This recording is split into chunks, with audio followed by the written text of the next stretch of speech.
Colorado's growing population, lawmakers want to make sure the voters do have fair representation. For instance, right now there are 7 congressional districts, but we could have 8 by 2022. So where should those lines be drawn, and who should actually draw them?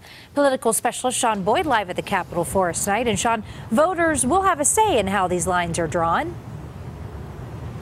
Hey, Karen, redistricting may seem like dry stuff, but it is enormously important. It can determine which party represents Colorado in Congress or controls the state legislature here for the next decade. It's only done after each census.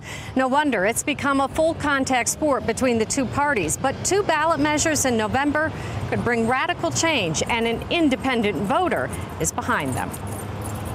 But over 12 weeks and hundreds of hours of negotiating, brainstorming, and building consensus, we did it. Kent Thiry is not a politician or even partisan, but he has led one of the biggest overhauls of Colorado politics ever, convincing hardcore Republicans and Democrats to go along with a plan to blow up the process for how voting districts are drawn in Colorado. Right now, lawmakers draw them.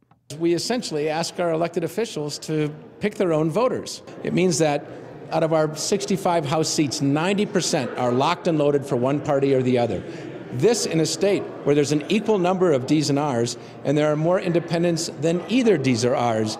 Tired of seeing lawmakers unwilling to compromise on issues like immigration or gun control because their districts are drawn overwhelmingly red or blue, Thiry worked with both parties to draw up legislation that puts a commission made up of an equal number of Republicans, Democrats, and independents in charge of drawing the maps and making it illegal to draw districts to the competitive advantage of one party or the other.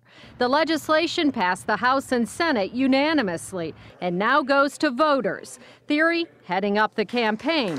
He's the same guy who got voters to approve open primaries. 1.4 million independent voters in Colorado that have never been able to vote in primaries until now, and were not represented in the redistricting process.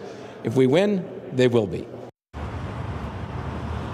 The first 6 members of the commission would be chosen by lottery, the other 6 by a panel of retired judges. Their meetings and maps would all be public, no backroom dealing. There are 2 ballot measures because there will be 2 commissions, one to draw those lines for congressional districts, the other for the state legislative districts. The next redistricting will be after the 2020 census. Live at the Capitol, Sean Boyd covering Colorado First.